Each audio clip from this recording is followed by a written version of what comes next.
दुनिया को ऐसा लगता था कि भारत बाकी विकसित देशों से डरता है, उनकी हर बात मानता है। पर आपको बता दें कि अब यह भारत पहले वाला भारत नहीं रहा। भारत ने अमेरिका को उसके ही घर में सुना दिया कि हम किसी से नहीं डरते। हम पर कोई आवाज उठाएगा तो हम उसका सीधा जवाब देंगे। अमेरिका में हुई प्रेस कॉन्फ्रेंस में विदेश मंत्री जयशंकर ने अमेरिका को इतनी खरी खोटी सुनाई कि अमेरिका के विदेश मंत्रालय को पाकिस्तान मामले पर सफाई देनी पड़ी। अमेरिका ने पाकिस्तान के मामले पर सफाई देकर सबको दिखा दिया कि अब वो भी भारत के सामने झुकने लगा है। यह सब देखकर दुनिया भर के देश और मीडिया हक्के बक्के रह गए। भारत को इतनी मजबूती के साथ खड़ा देख दुनिया की मीडिया भारत की और खासतौर पर मोदी की तारीफ कर रही है।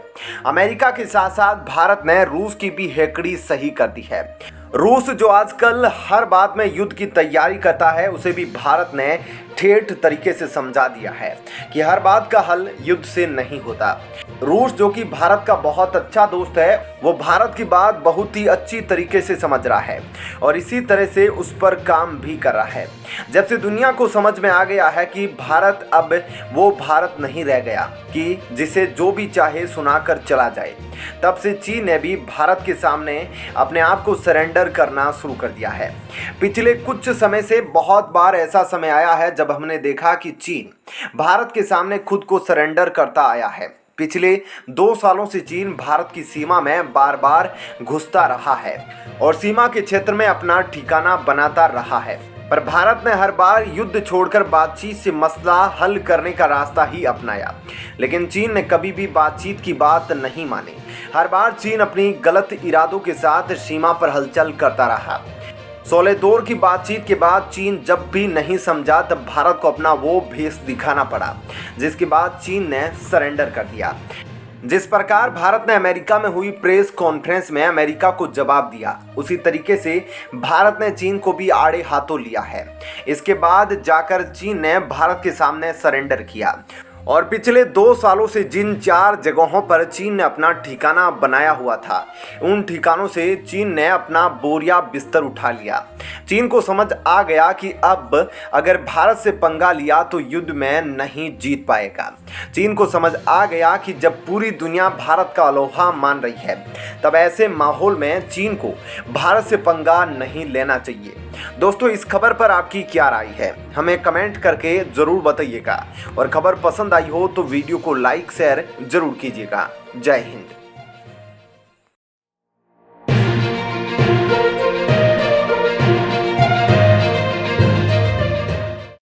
दोस्तों, बता दें कि कश्मीर में अब ऐसा कुछ होने वाला है जिसका इंतजार पूरा भारत कर रहा था, क्योंकि अब अजीत डोभाल को मोदी ने फिर से कश्मीर को संभालने की कमान सौंप दी है। कश्मीर में इस वक्त जो हो रहा है वो हम आपको इस वीडियो में बताएंगे, लेकिन उससे पहले आपको ये बता दें कि भारत जल्द ही अब पाकिस्तान को घुटने टिकाने वाला है और अजीत डोभाल कश्मीर पहुंच चुके हैं और साथ ही अमित शाह जो आखिर में मेगा रैली करने वाले हैं, उसका पीओके पर काफ़ी बड़ा प्रभाव पड़ने वाला है। इन सब बातों से आपको यह समझ में आ ही गया होगा दोस्तों कि अब वो समय दूर नहीं जब पीओके भारत का हिस्सा होगा। दोस्तों, कश्मीर में अचानक टारगेट किलिंग बढ़ गई है। बीते 1 महीने में आतंकी 10 बेगुनाह लोगों की हत्या कर चुके हैं।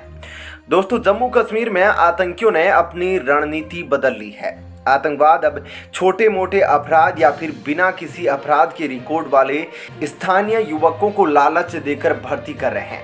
यह अदृश्य हाइब्रिड आतंकी हमले को अंजाम देकर सामान्य जीवन जीने लगते हैं। लेकिन दोस्तों, अब इस पूरे मामले में एक बड़ा खुलासा हुआ है। कश्मीर में शुरू हुई अचानक इन टारगेट किलिंग का कनेक्शन अब पाकिस्तान ऑक्यूपाइड कश्मीर से जुड़ रहा है। दोस्तों, इस वीडियो में आपको बताएंगे कि आखिर पीओके में ऐसा क्या हुआ जिसकी वजह से आज कश्मीर में बेगुनाह लोगों को मारा जा रहा है। दोस्तों, दरअसल एक रिपोर्ट सामने आई है जिसमें दावा किया जा रहा है कि कश्मीर में हो रही यह टारगेट किलिंग की स्क्रिप्ट पाकिस्तान ऑक्यूपाइड कश्मीर में लिखी जा रही है।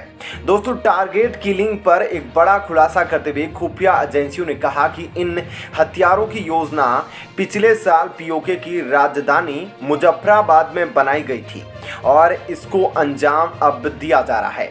दोस्तों, इस रिपोर्ट के अनुसार सितंबर 2021 को मुजफ्फराबाद में पाकिस्तान की खुफिया एजेंसी ISI ने आतंकी संगठनों के साथ एक मीटिंग की। इस मीटिंग में 200 से ज्यादा लोगों की लिस्ट बनाई गई जिनकी आतंकवादियों द्वारा हत्या कराई जानी है।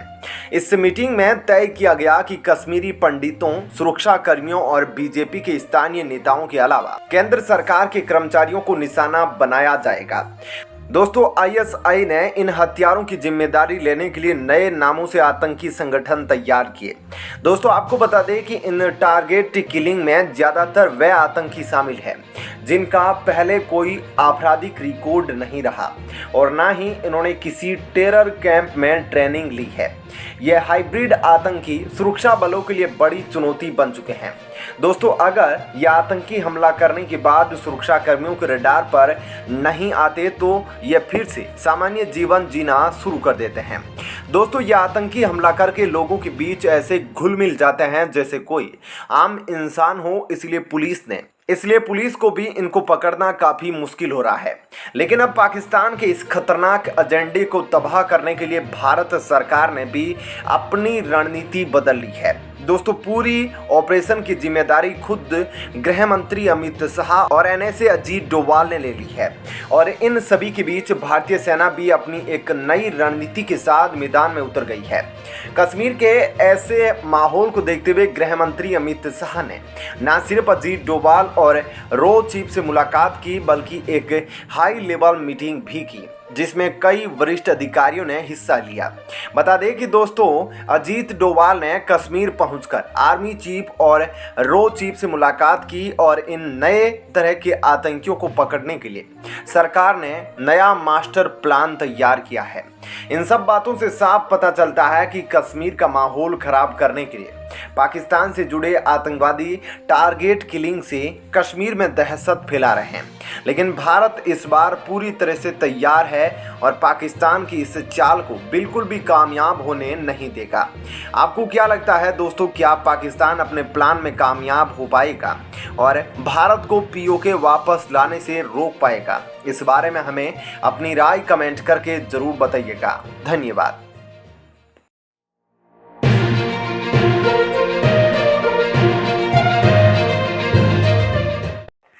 PFI के बैन के बाद अलर्ट पर है दिल्ली पुलिस।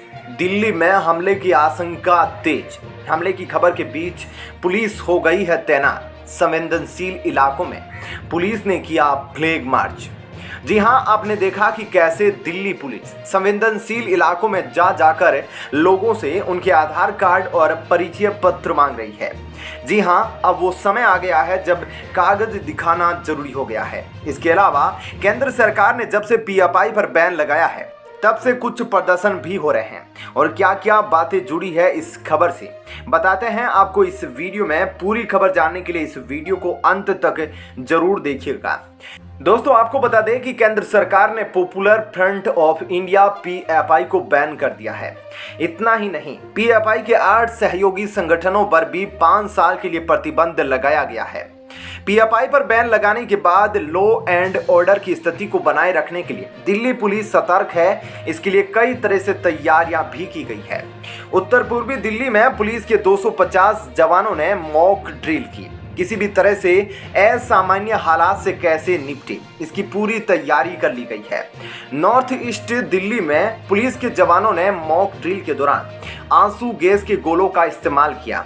इसके साथ ही संवेदनशील इलाकों में पेट्रोलिंग की गई है। इस ड्रिल में भीड़ को नियंत्रित करने के लिए आंसू गैस के गोले की प्रैक्टिस की गई। इसके अलावा water cannon, multi barrel launcher समेत कई एक्सरसाइज की गई। एक्सरसाइज के दौरान दंगा जैसे हालात से निपटने के लिए पुलिस को क्या करना चाहिए, इमरजेंसी रेस्पॉन्स प्लान में इसका भी अभ्यास किया गया। यह एक्सरसाइज ज्योति नगर, जाफराबाद और शीलमपुर के संवेदनशील इलाकों में की गई। केंद्र सरकार ने बीते 28 महीनों को PFI पर बैन लगाया है। गृह मंत्रालय के मुताबिक PFI और उसके सहयोगी संगठनों का संबंध Islamic state of Iraq and Syria जैसे अंतर्राष्ट्रीय आतंकी संगठनों से है। इतना ही नहीं, यह संगठन देश में एक विशेष समुदाय में कट्टरपंथ को बढ़ावा दे रहे हैं। साथ ही पीएफआई और इसके कमांडर बार बार देश में हिंसक और आतंकी गतिविधियों में लिप्त पाए गए हैं। दोस्तों, आपकी इस खबर पर क्या राय है, हमें कमेंट करके जरूर बताएं। और अगर खबर पसंद आई हो तो वीडियो को लाइक शेयर जरूर करें। जय हिंद।